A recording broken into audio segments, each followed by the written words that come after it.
Ça débute ce soir, c'est la deuxième saison sur Nouveau de Survivor Québec. Moi, je vais être rivé à mon téléviseur. Elle a d'ailleurs pris part à la saison 1. Elle est avec nous pour nous parler de comment on se sent quand on débarque aux Philippines et tout ça là, avec ce début de saison. Salut Martine Larose. Salut. Merci d'être là. Ça me fait plaisir. Premièrement, pourquoi on se lance dans une telle aventure? On peut partir de toi, mais tu as pu jaser à d'autres aussi là, qui ont été dans ton année. Là. On est fou un peu, je pense, de vouloir faire ça. Moi personnellement, c'est un rêve, vraiment. Quand ça a parti aux États-Unis, j'ai vu ça et je me dis, mon Dieu, quelle expérience formidable à vivre. Mais c'est surtout le goût de l'aventure, je pense, pour les 20 candidats pour lesquels, dans la première saison, c'était vraiment d'expérimenter, de repousser ses limites, puis de s'embarquer dans quelque chose qui est, mon Dieu, unique au monde. Ouais. C'est, comme tu dis, c'est une expérience de vie, est-ce qu'on peut dire? Vraiment. T'es poussé dans tes derniers retranchements, là. Tu n'es plus la même personne après, est-ce qu'on peut dire ça aussi? Tu peux pas expérimenter ce jeu-là en revenant exactement la même personne parce que tu vas dans des parties de toi que dans tous les jours, dans ton quotidien, tu n'as pas la chance d'expérimenter, vraiment pas. Non, le 100 000 $, on va se le dire, sûrement incitatif, là, tu sais, je veux dire, à un moment donné, on va se dire les vraies affaires. Mais c'est sûr que, tu sais, ça fait, pour tout le monde, ça fait partie du plus à aller chercher, bien évidemment. Mais je te dirais que de poser la question à tous les participants, c'est pas la motivation première. Non, c'est pas la seule. C'est sûr que tu te mets pas en danger comme ça. Parce qu'il y a trop de risques à ce que tu ne l'aies pas, que plus que tu vas l'avoir, le 100 000. Donc. Mais là, on va voir différentes épreuves tout au long de la saison. Là, puis mettons peut-être aussi en perspective qu'il y a quand même un suivi, un soutien de la production. Je veux dire, vous n'êtes pas laissé à vous-même dans un sens où sur le plan médical, là, il y a une sécurité quand même qui est là.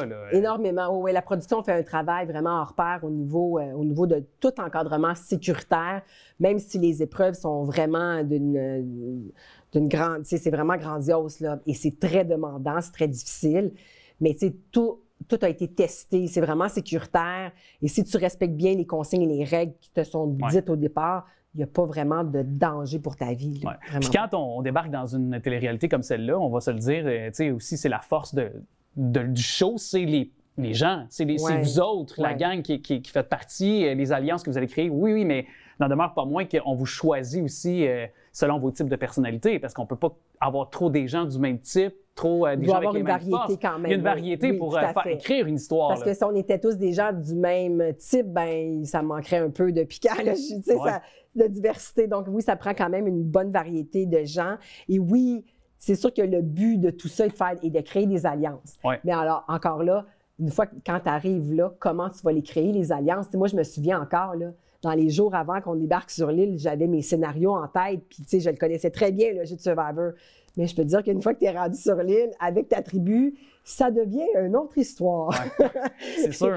Qui n'est pas nécessairement... Il y a de l'ajustement, puis les scénarios que je m'étais fait, malheureusement, n'ont pas été mis de l'avant. Toujours? Non, c'est pas toujours que ça s'est avéré de la même façon que ça s'est résulté, mais...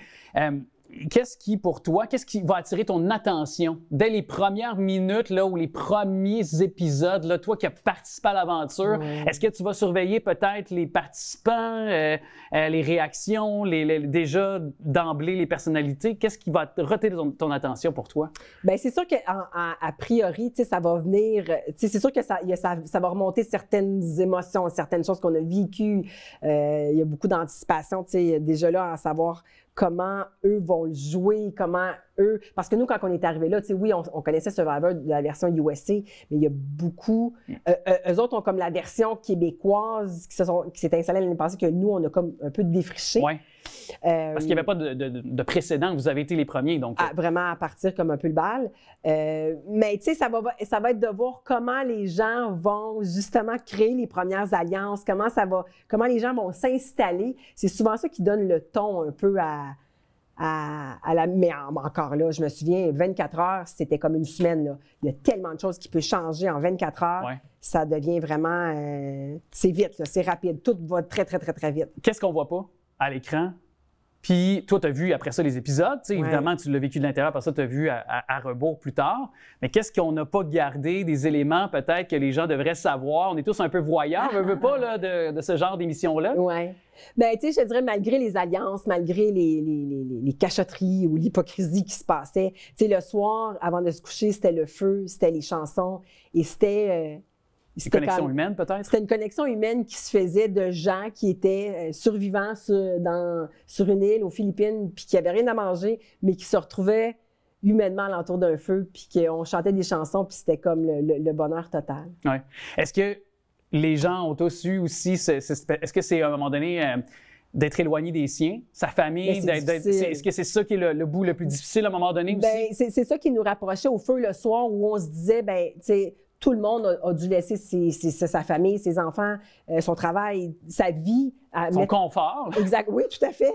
Pour venir, fait qu'on vivait en bout de ligne, à la fin de la journée, on se disait, on vit toutes la même chose, au même, différents niveaux, là, mais quand même, on est tous dans un mode survie. Et c'est ce qui vraiment nous tissait un peu serré de dire, on se comprend parce qu'on vit la même chose en bout de ligne. C'est toi l'experte, puis je te pose cette question, puis je sais que ça peut tellement être dans les épreuves. C'est une question des fois de timing, c'est une question vraiment de fraction de seconde dans certaines épreuves aussi. Mais qu'est-ce qui définit un futur candidat ou une future candidate gagnant ou gagnante? Est-ce que c'est d'avoir un point d'équilibre entre une force physique et mentale, d'avoir aussi une joute, d'être capable de jouer la joute justement sociale? Est-ce que c'est un peu tout ça que ça prend pour être un candidat idéal à Survivor, se distinguer et gagner ultimement l'aventure? Bien, se distinguer, je te dirais oui et non, parce que si tu distingues trop ou tu ressors trop, tu deviens un candidat fort. Donc, tu vas te faire éliminer inévitablement. Donc, tu ne veux pas nécessairement ça. Mais encore là, tu sais, moi, ce que je pense vraiment d'un gagnant, c'est d'être capable d'avoir le moral assez fort pour tenir le coup et passer sous la vague. Tu ne veux pas faire trop de vagues à Survivor. Puis je pense que le gagnant, on l'a vu, tu sais, il a su bien passer en dessous de la vague. Puis quand c'est le temps de mettre tes habiletés de l'avant. Tu sors fort, là. Tu sors fort à ce moment-là. Puis quand il y a des épreuves, c'est sûr qu'au départ, c'est des épreuves d'équipe, mais à un moment donné, une fois que la fusion est passée, c'est des épreuves individuelles. Et là, il faut que tu sois un peu stratégique. Quand l'épreuve va vraiment te mettre de l'avant à avancer, assure-toi de travailler fort pour essayer de la gagner le plus possible. Ouais. On a commencé avec la bande-annonce de cette saison 2 qu'on verra ce soir. Puis j'ai le goût qu'on se quitte avec des petits moments que tu as pu vivre avec ta gang lors de la saison 1. Je trouve ça le fun comme ça de se mettre dans le bain de ce qu'on verra ce soir sur Nouveau. D'ailleurs, invitation aux gens avec ce dimanche de Pâques, à le passer en famille et en profiter pour la première de Survivor Québec. Hey Martine, je vais te réinviter si tu le veux bien dans les prochaines semaines. J'aimerais ça t'avoir avec nous pour nous faire un compte rendu puis ton retour, une rétroaction sur les différents épisodes. Voilà. Parfait. Merci à toi.